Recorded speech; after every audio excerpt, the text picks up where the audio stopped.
Selamat pagi para netizen dimanapun kita berada, salam inspirasi bagi kita semua ya. Ini dibongkar lagi dari Mr. X ya, PPK.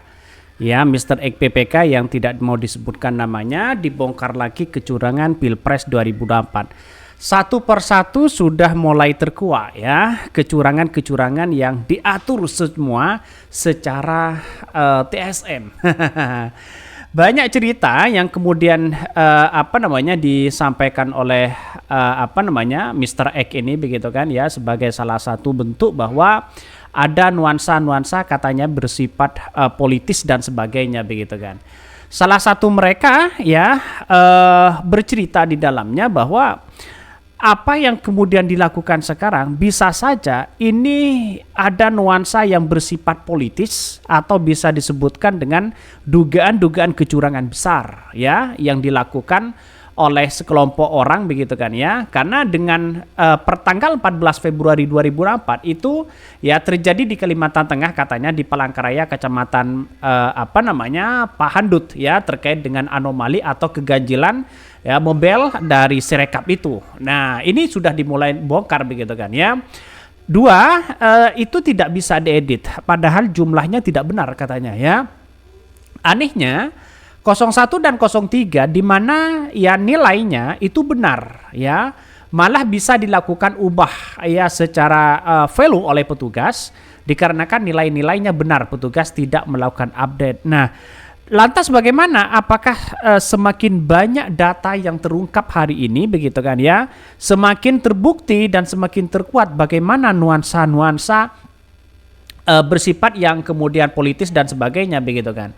Salah satunya kalau kita amati betul dalam konteks ini bahwa saya memandang wah kalau seperti ini terus wah bisa saja ada nuansa-nuansa yang kemudian dugaan-dugaan kecurangan lah misalnya begitu kan ya. Bukan tidak mungkin mereka satu persatu akan terungkap dan sistematis begitu kan. Cara-cara mereka begitu. Ini dibongkar oleh Mr. X begitu kan ya. Ini pergerakan presentase dari tanggal 14 Januari ya selalu konsisten ya. Kenapa di 01 dan 03 itu tidak naik-naik begitu kan? Ada apa di situ begitu kan? Apakah sudah mentok kuncinya di situ begitu kan? Dikunci seperti itu begitu, maka banyak spekulasi. Salah satunya ini. Kalau memang ini betul begitu kan ya, maka anggota PPK itulah yang menyalahi perjanjian yang ditandatangan dan di atas materai untuk mensukseskan pemilu dan berbuat adil, maka anggota tersebut tidak bisa diajukan ke DKPP katanya. Apakah benar? Nah, dalam nuansa persentase ini, apakah ada nanti ketua PPK yang kemudian terlibat misalnya? Ada cerita-cerita dari salah satu PPK yang kemudian mengatakan bahwa ketua PPK-nya ada Sirekap, ada dua aplikasi katanya begitu kan ya. Apakah benar begitu kan? Dari awal kalau memang benar dari awal lembaga survei apakah sudah disetting seperti itu begitu kan? Ini yang seharusnya kita lakukan hari ini, apakah benar dugaan-dugaan seperti itu begitu.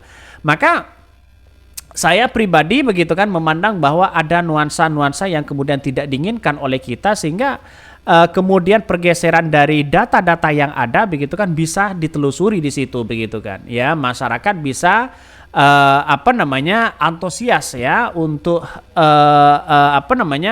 menyelidiki betul terkait dengan adanya dugaan-dugaan yang terjadi selama ini, karena faktanya di lapangan kalau kita berbicara dan data-data yang ada ya saya katakan bukan tidak mungkin yang saya katakan tadi bisa dilakukan oleh siapapun dan itu bisa dilaporkan begitu kan, hal-hal seperti itu. Maka apapun yang terjadi selama ini saya kira harus ada payung hukum begitu kan ya untuk bisa melihat apa yang sebenarnya terjadi kepada bangsa kita begitu. Kalau seperti ini terus ya bangsa kita kapan mau maju? Kira-kira seperti itulah logikanya begitu kan.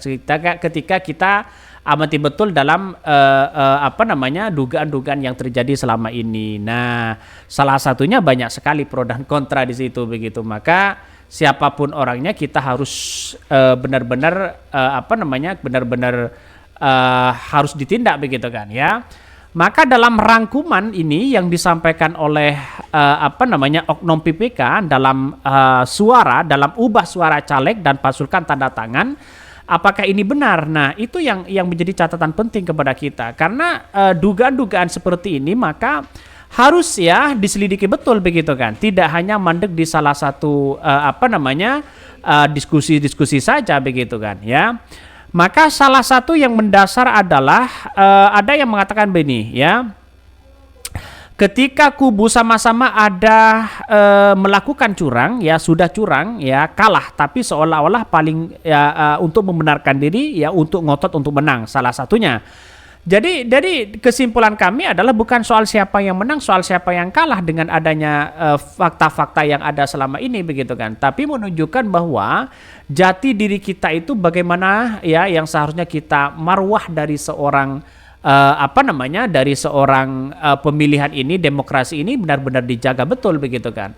Maka ini dibongkar habis-habisan di situ begitu ya. Salah satunya untuk melihat bagaimana data-data yang kemudian yang dianggap tidak bisa diedit ya. Terus kemudian PPK-nya banyak yang cerita begitu kan, terkait dengan ada nuansa-nuansa kecurangan yang bisa dikendalikan oleh mereka begitu.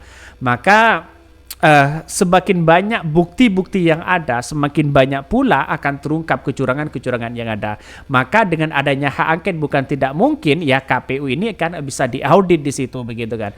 Saya kira, saya pribadi begitu kan, sistemnya sebenarnya sudah baik begitu kan ya, sistemnya sudah baik. Tapi begitu ya, yang saya amati betul ada nuansa-nuansa pihak ketiga yang ingin ya melakukan atau ingin bagaimana caranya orang-orang itu supaya satu ya, karena dengan adanya misalnya korupsi dan misalnya bisa disogok untuk memenangkan salah satu calon misalnya begitu kan.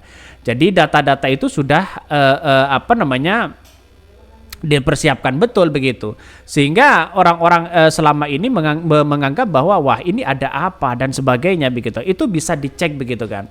Maka dengan adanya seperti ini saya katakan bahwa ya kita harus telusuri betul begitu kan. Semakin banyak data yang didapatkan, semakin banyak pula begitu bukti-bukti yang akan masuk ke persidangan nanti, terutama dari pemalsuan tanda tangan ya, terutama dari pemalsuan dari C hasil katanya begitu kan ya, karena banyak muncul spekulasi katanya begitu tidak sesuai dengan apa yang terjadi selama ini. Nah itu yang seharusnya kita telusuri betul begitu kan.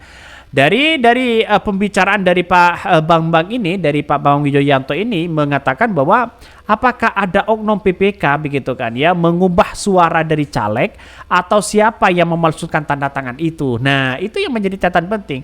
Saya kira di daerah-daerah begitu kan, kalau kita berbicara terkait dengan data yang ada, maka di daerah itu walaupun ada kesalahan, maksudnya di desa-desa walaupun ada kesalahan, di desa-desa terpencil dia sudah tidak menghiraukan bahwa ini adalah palsu, bahwa ini adalah salah, bahwa ini adalah suaranya besar, bahwa ini suaranya hilang, dan sudah tidak menjadi masalah bagi mereka.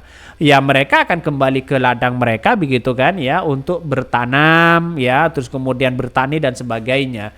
Jadi sudah tidak memberikan itu begitu, kecuali memang ada saksi-saksi yang kemudian bisa saja dipercaya di situ begitu kan, karena nampaknya sekarang ini data ini sudah terbongkar loh begitu kan, sebagai data-data sebanyak ini dibongkar habis-habisan. Maka saya katakan sejak awal, kalau memang ada indikasi dugaan yang ada, ini seharusnya ditindak begitu kan ya, orang-orang seperti ini. Karena kenapa? Masa demokrasi kita sudah berpuluhan tahun begitu kan, dapatnya ini aja dong ya, yang didapatkan itu aja dan sebagainya. Maka harus pihak-pihak yang kemudian hak angket terutama harus tegas di situ ya. Mungkin itu yang kami sampaikan ya. Tonton terus channel Hodari Podcast Rakyat ini karena ada berita-berita menarik dan viral setiap harinya. Salam para netizen, salam inspirasi bagi kita semua. Jangan lupa di subscribe di YouTube Hodari Podcast Rakyat ini.